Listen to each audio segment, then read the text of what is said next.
So the question is, if others than Isaiah wrote about half of his words in his book, why don't we have their names? Why don't we know who they are? Well, they are Isaiah's own disciples or his students, is how the standard scholarly explanation is. They collected his sayings with no desire to be original. They always kept the master's teachings foremost in their minds.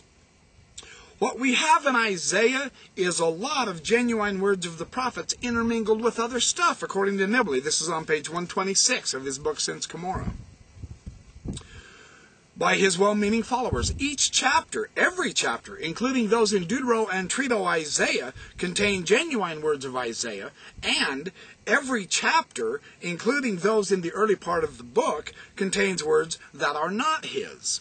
And here's how Eisfeld sums it up. He says, in spite of all the differences, there are very strong stylistic and historical resemblances between chapters 40 through 55 and chapters 56 through 66. And yet the relationship between chapters 1 through 39 and 40 through 55 is just as close.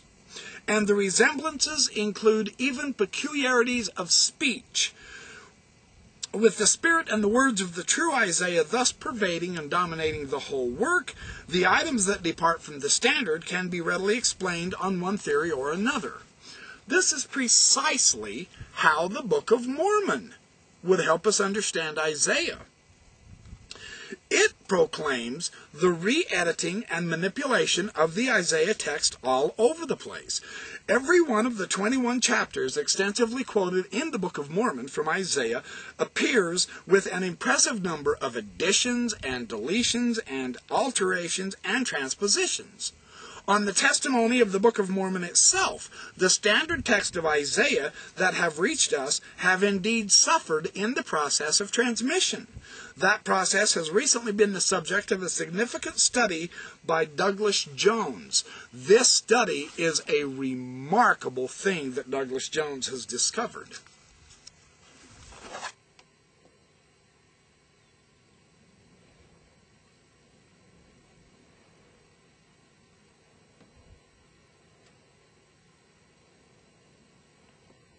What Jones says, he begins by noting a special technique of prophetic transmission that was employed among the ancient Jews. He says, this is exemplified by the cases of both Isaiah and Jeremiah. Jeremiah, when he wishes to convey the word of prophecy to men of a future time, how does he do it?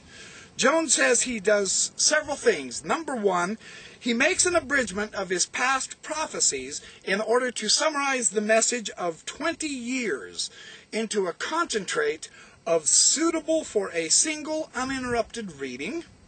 The second thing he does is he writes it down on a specially prepared document, and he does this in the presence of witnesses. And then what he does is he lays the writings away in a clay jar after he seals it, and that way it can continue for many days. Jones observes this is a quite ordinary business transaction, but since this document that Jeremiah is sealing and hiding up is no ordinary document, but it has the prophetic words of Jeremiah on it, he says every word of the narrative breathes prophetic significance.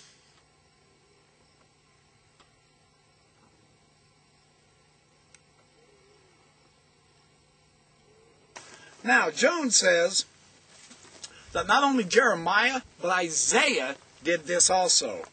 He says 2 centuries earlier, Isaiah operated in exactly the same way. This is page 127 of Nibley's text, Since Cumorah.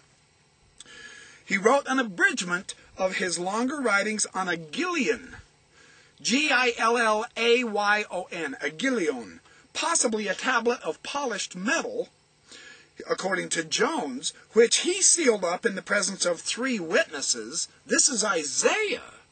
He laid up in the presence of 3 witnesses and laid away that they might live for future generations.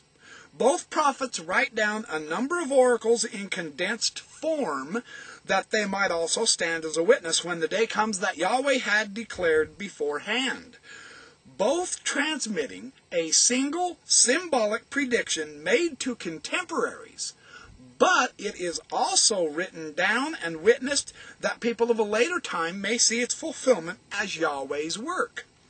For this it is necessary to seal the record that it will not be tampered with, and to bury it, or to entrust it only to faithful disciples.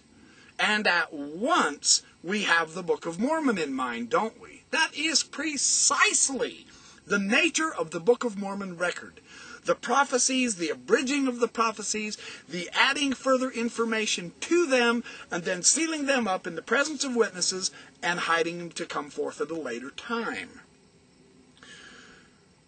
They put down on tablets of metal these writings, these abridgments. They witnessed, sealed, and buried them to come forth as a witness for God in a later time. Jones explains the present state of our text of Isaiah. So this is how Isaiah is right now.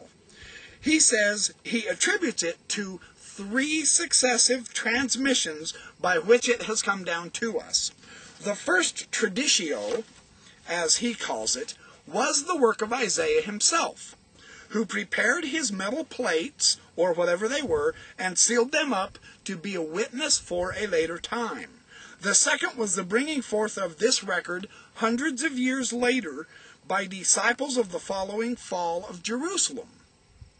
The third traditio is marked by the commentary of the greatest of all of Isaiah's disciples, whose work is now shown over and over again to reveal close knowledge of the teachings of Isaiah of Jerusalem.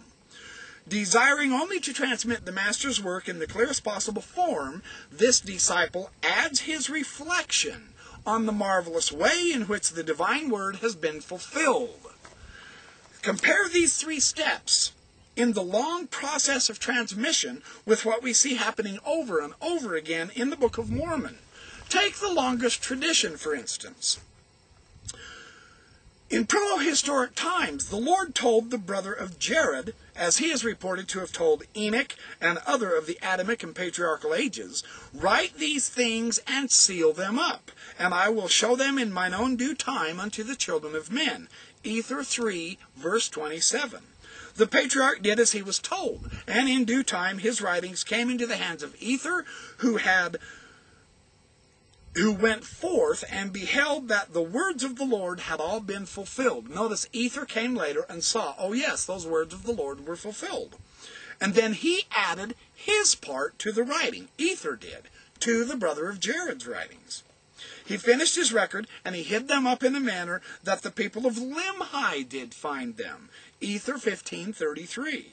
Next the writings were brought to King Mosiah, who translated them but was commanded to hide them up until a later generation. This is Ether chapter 4, verse 1. Hundreds of years later, Moroni gets them.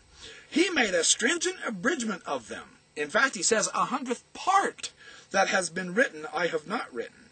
Ether 15:33.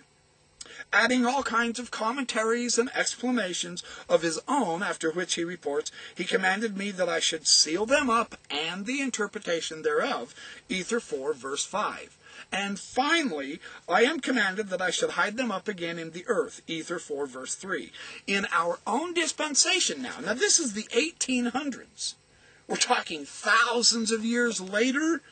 They were brought forth again with the stipulation, and unto 3 witnesses they shall be shown, and in the mouth of 3 witnesses all these things shall be established.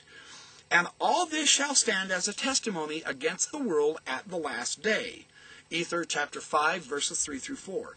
After this they were removed again from the understanding, with the understanding that many parts shall remain to be made known in future manifestations.